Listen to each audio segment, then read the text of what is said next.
Yes. Such a long story you have learned. Good. Asmita, we'll call Yes, Asmita ma'am. next. Asmita? Yes, ma'am. ಎಲ್ಲರಿಗೂ ನನ್ನ Yeah, ನಮಸ್ಕಾರಗಳು. Asmita, you can start. ಎಲ್ಲರಿಗೂ ನನ್ನ ನಮಸ್ಕಾರಗಳು. ನನ್ನ ಹೆಸರು ಅಸ್ಮಿತಾ ಆರ್. ನಾನು Yeah, you can 2ನೇ start. You can ತರಗತಿಯಲ್ಲಿ start now. ಓದುತ್ತಿದ್ದೇನೆ. ನಾನು ಪುರಾಣದ ಕತೆ ಶ್ರವಣ ಕುಮಾರನ ಕತೆ ಹೇಳುತ್ತಿದ್ದೇನೆ. ಶ್ರವಣ ಕುಮಾರ ಅಂತ ಒಬ್ಬ ಇದ್ದ. ಅವನ ಅಪ್ಪ ಅಮ್ಮ ಅಂದ್ರು ಅಂದ್ರೆ ಅವ್ರಿಗೆ ಕಣ್ ಕಾಣಿಸ್ತಾ ಇರಲಿಲ್ಲ. ಅವ್ರಿಗೆ ಒಂದು ಆಸೆ ಇತ್ತು.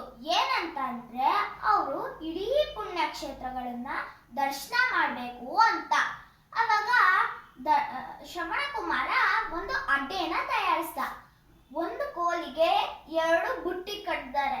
ಅದನ್ನೇ ಅಡ್ಡೆ ಅಂತ ಕರೀತಾರೆ. ಅವಾಗ ಶ್ರವಣ ಕುಮಾರ ಅದ್ರ ಒಳಗಡೆ ಅವ್ರ ಅಪ್ಪ ಅಮ್ಮನ ಕೂರಿಸ್ಕೊಂಡು ಇಡೀ ಪುಣ್ಯಕ್ಷೇತ್ರಗಳನ್ನ ದರ್ಶನ ಮಾಡಿಸ್ತಾ ಅಯೋಧ್ಯೆಗೆ ಬರ್ತಾನೆ. ಅವಾಗ ತುಂಬಾ ಬಿಸಿಲಿದ್ದ ಕಾರಣ ಅವನ ಅಪ್ಪ ಅಮ್ಮನಿಗೆ ತುಂಬಾ ಬಾಯಾರಿಕೆ ಆಗ್ಬಿಟ್ಟಿರುತ್ತೆ. ಅವಾಗ ಶ್ರವಣ ಕುಮಾರ ಒಂದು ಮರದ ಕೆಳಗಡೆ ನೆರಳಿಗೆ ಅಂತ ಕೂರಿಸಿ ಅಲ್ಲಿ ನೀರು ಹರಿತಾ ಇದೆ ನೋಡ್ತಾನೆ.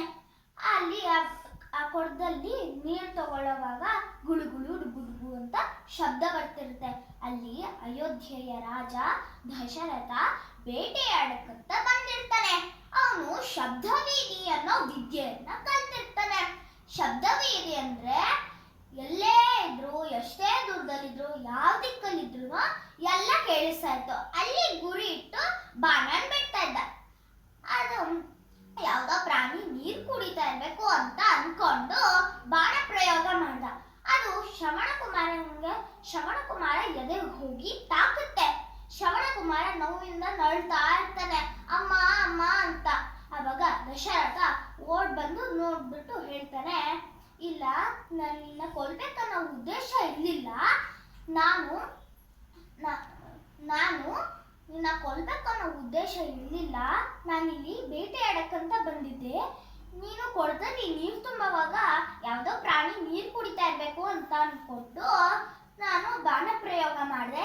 ಅದು ನಿಂಗೆ ಹೋಗಿ ತಾಕ್ತು ಅಂತ. ಅವಾಗ ಶ್ರವಣ ಕುಮಾರ ಅಂತಾನೆ, ಇಲ್ಲ, ಅಲ್ಲಿ ಮರದ ಕೆಳಗಡೆ ನಮ್ಮ ಅಪ್ಪ ಅಮ್ಮನ ಕೂರಿಸಿದ್ದೀನಿ. ಅವ್ರಂದ್ರು ನೀನು ಅವ್ರಿಗೆ ನೀರನ್ನು ತಗೊಂಡು ಹೋಗ್ಬಿಟ್ಕೊಟ್ಟು ಅವ್ರನ್ನ ಚೆನ್ನಾಗಿ ನೋಡ್ಕೊ ಅಂತ ಅಂದ್ಬಿಟ್ಟು ಅವನು ಮರಣ ಹೊಂದ್ಬಿಡ್ತಾನೆ. ಅವಾಗ ದಶರಥ ಮಹಾರಾಜ ಆ ಕೊಡದಲ್ಲಿ ನೀರಿರೋದನ್ನ ತಗೊಂಡು ಹೋಗಿ ಅವ್ರಿಗೆ ಕೊಟ್ಟು ಅವ್ರು ಕುಡಿದ್ಬಿಟ್ಟು ಯಾರಪ್ಪ ನೀನು ಅಂತ ಕೇಳ್ತಾರೆ. ಅದಕ್ಕೆ ದಶರಥ ಮಹಾರಾಜ ಅಂತಾರೆ, ನಾನು ಈ ರಾಜ್ಯದ ರಾಜ ದಶರಥ ಅಂತ. ಅವಾಗ ಅವ್ರು ಕೇಳ್ತಾರೆ, ಹಾಗಾದ್ರೆ ನಮ್ಮ ಮಗ ಎಲ್ಲಿ ಅಂತ. ಅವಾಗ ದಶರಥ ಅಂತಾನೆ, ನಾನಿಲ್ಲಿ ಬೇಟೆಯಾಡಕ್ಕಂತ ಬಂದಿದ್ದೆ. ಅವಾಗ ಯಾವ್ದೋ ಪ್ರಾಣಿ ನೀರು ಕುಡಿತಾ ಇರ್ಬೇಕು ಅಂತ ಅನ್ಕೊಂಡು ಅವನ ಮೇಲೆ ಬಾಣ ಪ್ರಯೋಗ ಮಾಡಿದೆ. ಅದು ನಿಮ್ಮ ಮಗನ್ ಹೋಗಿ ತಾಕ್ತು. ನಿಮ್ಮ ಮಗ ಮರಣ ಹೊಂದ್ಬಿಟ್ಟ ಅಂತ ಅಂತಾನೆ. ಅದಕ್ಕೆ ಅವರಿಬ್ಬರಿಗೆ ತುಂಬಾ ದುಃಖ ಆಗಿ ತುಂಬಾ ಕೋಪ ಬಂದ್ಬಿಟ್ಟು ಅದಕ್ಕೆ ಅವ್ರೊಂದು ಶಾಪ ಕೊಟ್ರು ದಶರಥಂಗೆ. ಏನಂತ ಅಂದ್ರೆ, ನಿಮ್ ವಯಸ್ಸಾದಾಗ ನಿನ್ ಮಕ್ಕಳು ನಿನ್ ಜೊತೆ ಇಲ್ದರಾಗ್ಲಿ ಅಂತ. ಆ ತರ ಅಂದ್ಬಿಟ್ಟು ಅವರು ಜೀವ ಕಳ್ಕೊಂಡ್ಬಿಡ್ತಾರೆ. ಆಮೇಲೆ ದಶರಥ ಬೇಸರದಿಂದ ಅನಾಸ್ಥಾನಕ್ಕೆ ಹೋಗ್ತಾನೆ.